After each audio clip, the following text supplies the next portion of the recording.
como tuteándolo, acercándose a Dios de manera irreverente, como si Dios fuera un milagrero que está en la esquina esperando para que a ver cuándo te cumple un milagro. Hermanos, Dios no es un milagrero de pacotilla. Dios no es una criatura a la que yo me puedo acercar con cierta actitud. Dios es un ser que merece amplio y grande respeto. Y que cuando yo me presento delante de Dios, yo debo reconocer quién es Él y delante de quién yo me presento. Que yo no me puedo presentar a Dios como a mí me da la gana, sino como Él es digno de ser alabado y reverenciado. Cuando reconocemos la grandeza de Dios, hermanos, vamos a estar sorprendidos, admirados, y vamos a ver la oración como un privilegio del cual nos es permitido participar. Hermanos, hoy en día, por la gracia de Cristo, tenemos acceso a ese trono de gracia. Hoy podemos acercarnos a Dios con grande confianza. Es un privilegio tan grande que tú y yo tenemos de poder acercarnos delante del Dios 3 veces santo, gracias a la obra redentora de Jesucristo. Por Cristo yo puedo acercarme con libertad. Pero esta oración, hermanos, de Nehemías nos lleva a darnos cuenta que la oración comienza con adoración. Y que antes de pedir cualquier cosa yo debo de reconocer ante quién me he presentado. Pero ahora Nehemías también reconoce algo, que no puede acercarse al Señor, al Dios temible, todopoderoso, con manos sucias. Por eso ahora, hermanos, el segundo elemento de la oración lo encontramos en el versículo número 6. La oración no solamente comienza con adoración. En segundo lugar, la oración conlleva confesión. Mire versículo número 6. Está atento ahora tu oído y abiertos tus ojos para oír la oración de tu siervo, que hago ahora delante de ti día y noche, por los hijos de Israel tus siervos, y confieso los pecados de los hijos de Israel que hemos cometido contra ti. Sí, yo y la casa de mi padre hemos pecado. En extremo nos hemos corrompido contra ti, y no hemos guardado los mandamientos, estatutos y preceptos que diste a Moisés, tu siervo. Vemos ahora que la oración de Nehemías, hermanos, no es una oración que va primeramente a pedir, luego después de adorar. No, él entiende que al adorar al Señor, de estar delante de la presencia de ese Dios grande y temible, no puede acercarse con las manos sucias. Y Nehemías sabe que la situación en la que está la nación de Israel es derivada por los pecados que ellos cometieron. Y que había que hacer algo primero, antes de retornar, antes de recuperar, antes de restaurar la nación. El pueblo tenía que hacer algo y ellos lo dejaron de hacer. Y hay algo que tú y yo debemos hacer primero, antes de retornar y de restaurar nuestra comunión con Dios. Y lo primero que tenemos que hacer, hermanos, es acercarnos a Dios confesando nuestros pecados. Note que él empieza, hermanos, acercándose al Señor. Dice que él ha estado orando de día y de noche por los hijos de Israel. Él ha estado clamando en favor del pueblo de Israel. Pero vean lo que dice en el versículo 6 en la parte B. Confieso los pecados de los hijos de Israel que hemos cometido contra ti. Sí, yo y la casa de mi padre hemos pecado. Vea que Nehemías se identifica con el pecado del pueblo. Él no dijo, Señor, perdónalos por los pecados que ellos cometieron. Él no dijo, perdónalos porque ellos te fallaron. Perdónalos porque ellos se rebelaron contra ti. No, Nehemías se incluye en esta oración. Él entiende que él es parte de esta decadencia. Él entiende que es parte de este declive espiritual. Él entiende que es parte de este castigo que Dios ha enviado al pueblo de Israel. Así que él dice, Nehemías, yo tengo la necesidad, yo tengo el deber de pedirte, Señor, que nos perdones a todos nosotros, porque tanto nosotros como nuestros padres pecaron contra ti. Yo soy culpable y tú eres culpable. Mis hermanos, el problema con muchas oraciones es que terminamos llevando o echándole la culpa a los demás de nuestras propias faltas. Una oración de confesión no es simplemente una declaración de culpa. No es solamente decirle a Dios, me siento culpable por lo que hice. sino que la confesión, hermanos, es la manifestación de un corazón dolido, un corazón quebrantado por el pecado que ha cometido y ha hecho una falta contra Dios.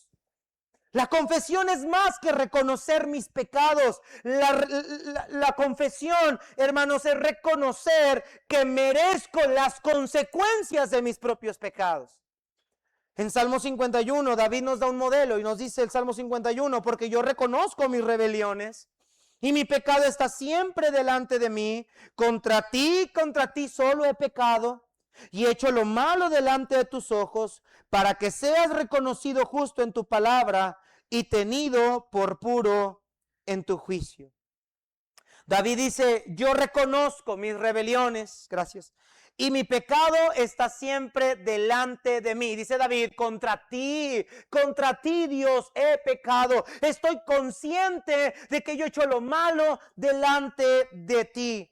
Hermanos, quien confiesa sus pecados, entiende que la misericordia de Dios también está a la puerta.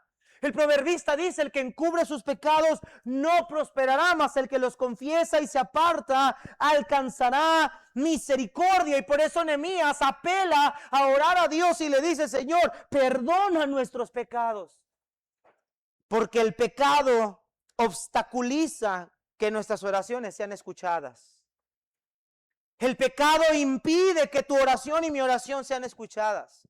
En Isaías 59, 1 y 2 dice la palabra de Dios, la mano del Señor no se ha cortado para salvar, ni su oído se ha endurecido para oír, pero las iniquidades de ustedes han hecho separación entre ustedes y su Dios, y los pecados le han hecho esconder su rostro para no escucharlos.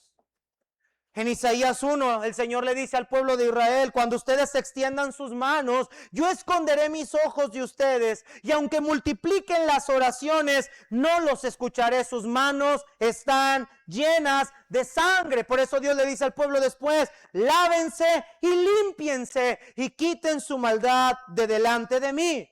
El pecado siempre será un obstáculo para que nuestras oraciones sean escuchadas. Tanto así lo vemos también en 1 de Pedro 3:7, cuando le dice a los maridos que traten a sus mujeres como a vaso más frágil para que sus oraciones no tengan estorbo. Y Nehemías entiende que no puede acercarse a Dios irreverentemente, pero también entiende que si va a buscar la restauración del pueblo, necesita primero confesar los pecados que ellos cometieron. El pastor Miguel Núñez tiene una interesante frase. Él dice, muchas veces necesito arrepentirme de mi manera de arrepentirme. Porque muchas veces, hermanos, nuestro arrepentimiento es falso. Porque muchas veces nuestro arrepentimiento solamente es una frase cliché. Señor, perdóname. Incluso cuando la gente ora, me doy cuenta cómo usamos esta frase tan a la ligera, que muchas veces las personas oran, Señor, te doy gracias por este día, perdona nuestros pecados, pero no estamos conscientes de los pecados que hemos cometido. Decía también el pastor Miguel Núñez, yo todos los días necesito arrepentirme, todos los días necesito confesar mis pecados delante de Dios. Mis hermanos, uno de los elementos más importantes de la oración es que aprendamos a confesar nuestros pecados a Dios todo el tiempo. Incluso confesar aquellos pecados que tú y yo hemos cometido a Dios en nuestros pensamientos, aunque Él ya lo sepa. Confesar nuestros pecados, incluso confesar nuestra actitud. Confesar nuestra vida espiritual ausente de Dios. Vea que esta confesión hace ver el pecado de Nehemías como algo todavía más grande. Versículo 7. En extremo nos hemos corrompido contra ti y no hemos guardado los mandamientos, estatutos y preceptos que diste a Moisés, tu siervo. Ve qué interesante que cuando Nehemías está confesando sus pecados, él reconoce algo. Señor, en extremo nos hemos corrompido contra ti. Nuestros pecados son de una talla mayor. Nuestros pecados son gigantescos. Nuestros pecados fueron tan grandes. Señor, de todas las maneras que pudimos haber pecado contra ti, todas las cometimos nosotros. Violamos la ley de Moisés una y otra vez. Cuando nosotros nos acercamos a Dios en oración y con nuestros labios y nuestro entendimiento le declaramos a Dios aquellos pecados que tú y yo tenemos ocultos, nos vamos a horrorizar de la magnitud, de la vileza, del esperpento de los pecados que hemos cometido. Es muy fácil ver el pecado oscuro en la vida de otro. Es muy fácil ver la suciedad del pecado cuando la vemos en otro. Pero qué difícil es cuando la vemos en nuestra propia vida. Qué difícil es cuando Dios nos hace ver la suciedad del pecado que venimos a confesar. El tener que acercarnos a Dios y decirle: Señor, he tenido pensamientos sexuales, pensamientos morbosos con la mujer de mi hermano, y es mi cuñada, y es mi hermana de la iglesia, y es mi prima. Cuando tú vienes a Dios y confiesas pecados específicamente, te vas a dar cuenta de la horrorosidad del pecado que estás confesando. Pero al mismo tiempo te vas a dar cuenta de la grandeza de la misericordia que Dios tiene. Hermanos, confesar el pecado no solamente es hablar de manera general o genérica. Perdona mis pecados. Es tener la sensibilidad y la humildad de reconocer nuestro pecado llamándole por su nombre. Llamándole por su nombre. A veces somos muy generales. Pero Dios ya conoce esos pecados antes de que tú se los digas. No es como que Dios dice: no sabía, mijo, que tú tenías ese pensamiento tan sucio. Me sorprendes. No, Dios no te va a decir eso. Dios te va a decir: yo ya lo sabía y necesitaba que tú me lo dijeras. Yo ya sabía y necesitaba que tú lo confesaras. Hermanos amados, la confesión siempre será vital para una oración eficaz. No podemos pretender que no pasó nada. Y ese es el problema con muchas personas que dicen estar arrepentidos. Hacen como si no hubiera pasado nada. O no quieren recibir las consecuencias de su pecado como si no hubiera pasado nada. Hermanos, el pecado siempre traerá consecuencias. Y siempre será indispensable que en nuestra vida de oración haya confesión. Pero viene también la oración que lleva, versículo número 8 y 9, versículo 8 al 10. En tercer lugar, la oración comienza con adoración. La oración conlleva confesión, pero también la oración recurre a las promesas de Dios. Versículo 8 al 10. Acuérdate ahora de la palabra que diste a Moisés tu siervo, diciendo: si vosotros pecareis, yo os dispersaré por los pueblos. Pero si os volvéis a mí, guardáis mis mandamientos y los pusiereis por obra, aunque vuestra dispersión fuere hasta el extremo de los cielos, de allí los recogeré y los traeré al lugar que escogí para hacer habitar allí mi nombre. Ellos pues son tus siervos y tu pueblo, los cuales redimiste con tu gran poder y con tu mano poderosa. Nota ahora lo que Nehemías está diciendo. Después de confesar sus pecados, después de incluirse en esta confesión de pecado, ahora Nehemías le dice al Señor: Señor, acuérdate de la palabra que le diste a Moisés, tus siervos. Es verdad, Señor, que en tu palabra dijiste que si nosotros pecábamos, tú nos ibas a dispersar por los pueblos. Es verdad que eso que tú dijiste se ha cumplido, pero Señor, acuérdate que también dijiste que si nuestra dispersión fuere hasta el extremo, que si yo guardaba tus mandamientos como pueblo, tú nos ibas a recoger de allí y nos ibas a traer al lugar donde nos esparciste para volver a habitar allí tú con nosotros y tu nombre otra vez esté ahí. Vea que Nehemías, hermanos, está apelando al texto de Deuteronomio capítulo 30, versículo 1 y 2. Nehemías lo que está haciendo cuando está orando es que Nehemías está citando la misma escritura. Nehemías le dice a Dios: Señor, si es cierto, tú dijiste que nos ibas a castigar, lo hemos visto, lo hemos sentido, pero también acuérdate que tú dijiste que si nos volvíamos a ti de todo nuestro corazón, tú ibas a restaurarnos. Nehemías no está pidiéndole a Dios algo que se inventó de su cabeza. Nehemías no le está pidiendo a Dios algo que le nació de una necesidad que está personalizada en él, sino que Nehemías está pidiendo algo que Dios ya había prometido anteriormente. Y esto es parte de la belleza de la oración, que nosotros podemos acudir a Dios citando las promesas de Dios para confiar en ellas. En este caso, hermanos, si hemos pecado, dice la palabra de Dios que también Él es fiel y justo para perdonar nuestro pecado y limpiarnos de toda maldad. Yo puedo ir al Señor también apelando a esas promesas. Señor, acuérdate que en tu palabra tú me dices que si yo me arrepiento, tú me perdonas. Señor, acuérdate que tú prometiste que estarías con nosotros todos los días hasta el fin del mundo. Señor, acuérdate que tú prometiste proveer cualquiera que fuera mi necesidad porque tú ya las conoces antes de que yo te pida. Hermanos, la oración también lleva el poder apelar a las promesas que Dios ya nos ha hecho. El problema, hermanos, es que muchas veces oramos por cosas que Dios no ha prometido. Y nos desanimamos cuando esas cosas todavía no han sido contestadas. Déjame darte un ejemplo. Dios prometió sanarnos de toda enfermedad, cualquier enfermedad que usted tenga. ¿Dios prometió eso? ¿Dios prometió eso, hermanos? ¿Dios prometió sanarme de cualquier enfermedad que yo tenga? No. Él prometió estar conmigo. Él prometió escuchar mi oración. Él promete que Él puede fortalecerme en la debilidad. Pero Él nunca promete o no está obligado a sanarme de todas las enfermedades que yo sienta. Porque algunas de ellas van a ser para la gloria y la honra de su nombre. Pablo mismo oraba al Señor 3 veces que le quitara un aguijón en su carne. Y Dios le dijo, bástate mi gracia. Pero a veces nosotros oramos por cosas que Dios ni siquiera nos ha prometido.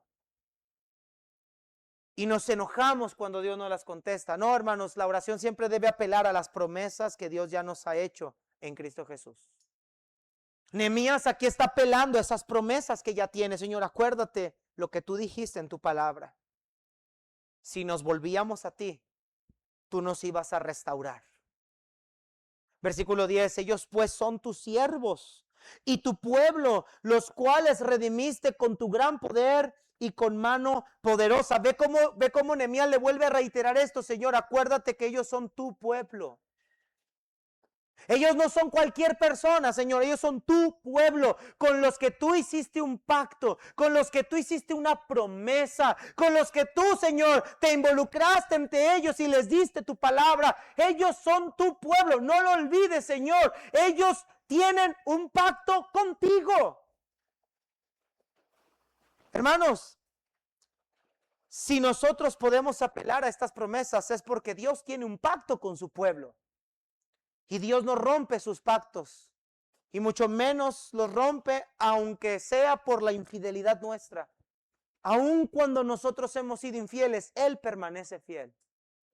Él no puede negarse a sí mismo.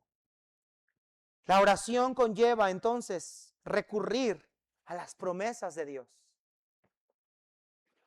Y por último, hermanos, la oración nos dispone a la obra de Dios. Mira el versículo número 11. La oración nos dispone a la obra de Dios.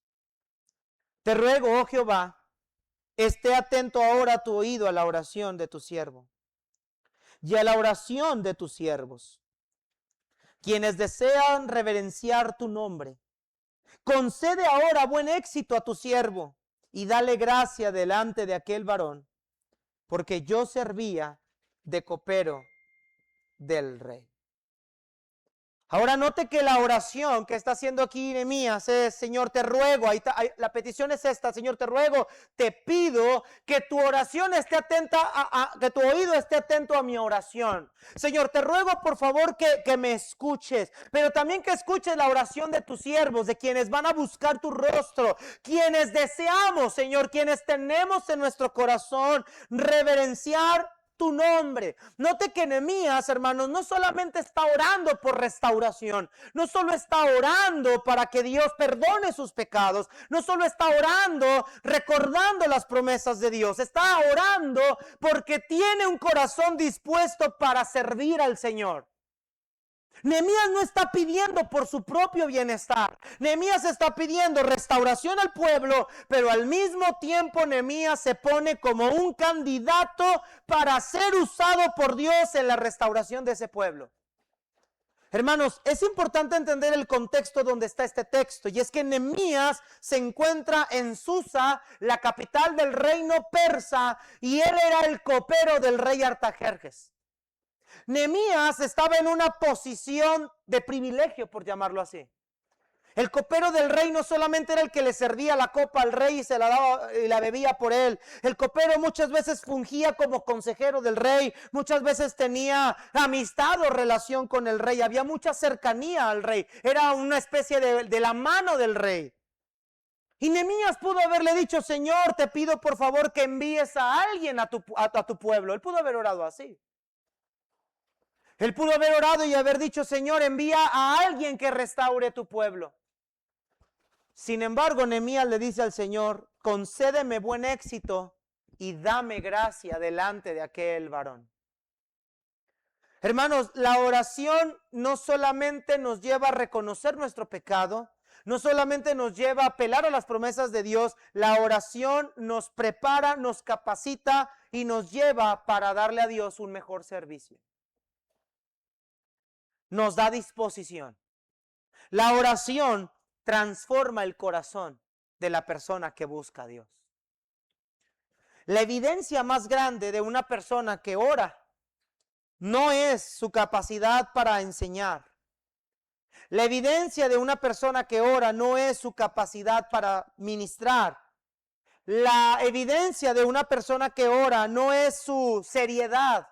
La evidencia de una persona que ora es que su vida cada día es transformada para Dios y cada día demuestra su amor y dependencia a Dios. La oración tiene como evidencia de una persona que ora, es alguien que busca agradar a Dios obedeciendo su palabra. Una persona que ora ama la palabra. Una persona que ora busca obedecer la palabra. Una persona que ora no le es gravoso lo que la Biblia le enseña, lo que la Biblia le dice que debe de dejar. Una persona que ora ama la palabra. Nehemías dice: Señor, concédeme buen éxito. Yo quiero hacer tu obra. Yo quiero ir en la restauración de tu pueblo. Pero yo no puedo hacerlo solo. Vea lo que le pide: dame gracia delante de aquel varón. ¿Quién es aquel varón a quien busca que Dios le dé gracia? Ante el rey Artajerjes. Él era el copero del rey. La misión que Nehemías va a hacer no era fácil, hermanos. Porque lo que Nehemías va a hacer requiere sacrificio. Lo que Nehemías va a hacer requiere entrega.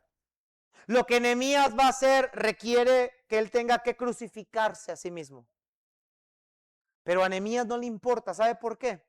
Porque lo que él buscaba, como dice el versículo 11, quienes desean reverenciar tu nombre.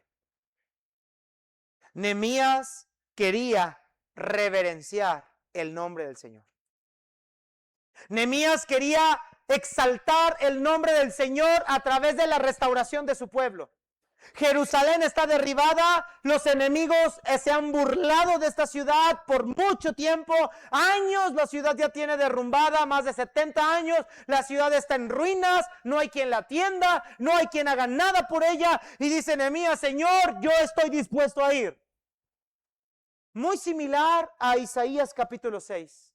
Cuando Isaías ve la grandeza del Señor, cuando Isaías ve la santidad del Señor, cuando el Señor le dice a Isaías: no morirás, pon un carbón en tu boca, eres limpio ahora. Y Nehemías después escucha la pregunta del Señor: ¿a quién enviaré y quién irá por nosotros? Y él responde: Señor, heme aquí, envíame a mí. Una persona que camina con Dios siempre está disponible para la obra de Dios.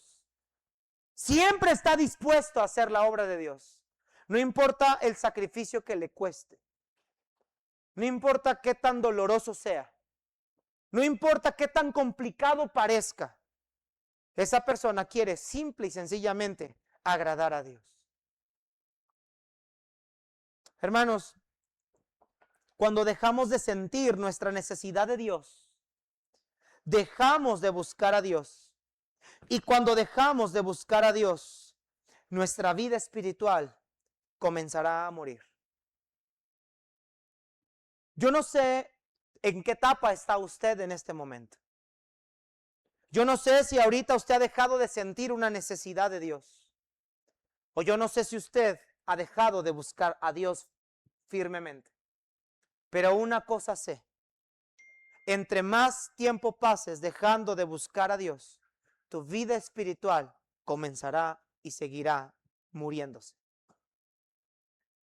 Mucho del desánimo que tenemos, mucho de la apatía que tenemos, mucha de la soberbia que tenemos, mucha de la frialdad que tenemos, mucho del pecado que toleramos, es porque nuestra vida espiritual nos está indicando una cosa: te estás muriendo. Y solamente Dios puede hacernos volver. Y solamente Dios puede hacernos volver a sus caminos. Termino con esta última ilustración. Hace unos años atrás, un pastor fue a visitar a una familia pastoral. El pastor de esa iglesia los había enviado como misioneros a una ciudad. Y ellos duraron ministrando por alrededor de unos 5 o 6 años, más o menos. Después de un tiempo, el pastor recibió una llamada. El pastor que los envió recibió la llamada del joven pastor que estaba en la ciudad, pidiéndole que fuera a la ciudad de ellos a visitarlos, porque tenían algo muy urgente y grave que decirle. El pastor acudió a la ciudad, llegó a la casa de ellos, y la noticia de ellos es que ellos ya no iban a estar en el ministerio, ellos ya estaban renunciando al ministerio, estaban entregando la iglesia. Cuando el pastor preguntó por qué, la esposa del pastor, primeramente el pastor, había salido a una ciudad, conoció a una persona, una exnovia de la infancia, de la juventud. Se toparon, citaron, platicaron. Mientras él estaba fuera de la ciudad, empezó a verse con esta joven, pensando reanudar lo que quedó pendiente, dijeron ellos, y terminaron teniendo relaciones. El pastor regresó a la casa y tuvo que confesarle a su esposa lo que había hecho. Su esposa no pudo con eso. Y su esposa comenzó a tener una relación ilícita con un hombre. Lo grave del asunto es que este hombre era su hermanastro. Cuando el pastor escuchó lo que estos dos estaban haciendo, la vida que estaban llevando, preguntó, ¿por qué llegaron a semejante acción? Y la esposa, con un enojo y con una amargura en su corazón, dijo, desde que estamos aquí, en esta ciudad, pastoreando, yo nunca vi a ese hombre orar ni una sola vez. Yo nunca vi a ese hombre arrodillarse ni una sola vez. Domingo a domingo predicaba, enseñaba, ministraban, cantaban, hacían la obra de Dios. Pero todo comenzó cuando empezó a dejar de depender de Dios. Después comenzó a dejar de buscar a Dios. Y su vida se moría lentamente. El pecado nunca nos va a derrumbar inmediatamente. Siempre será progresivamente.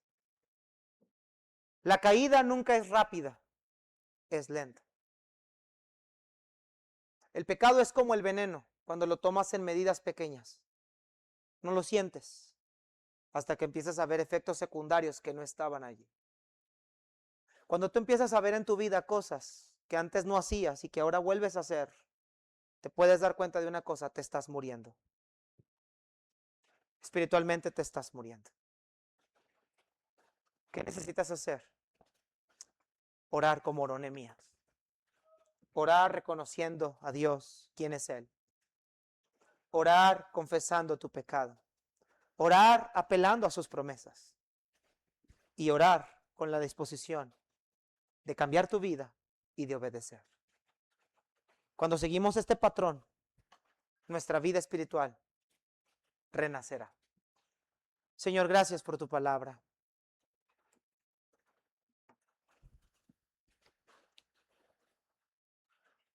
Te necesitamos, Señor.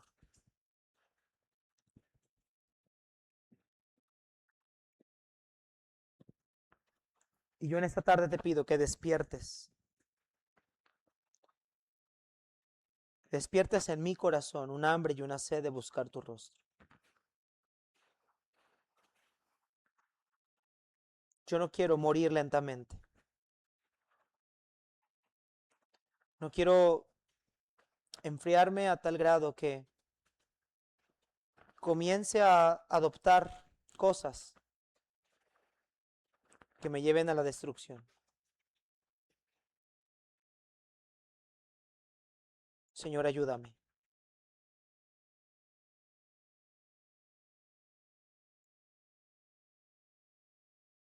Ayúdanos a entender delante de quién hemos venido, a comprender la necesidad de Dios en nuestra vida. Señor, ayúdanos. Necesitamos de ti. Necesitamos tu gracia. Si hay alguien aquí, Señor, que no está orando, ayúdalo. Si hay alguien aquí que se ha apartado de ti, regrésalo a tus caminos. No nos dejes morir lentamente. Te lo pido, Señor.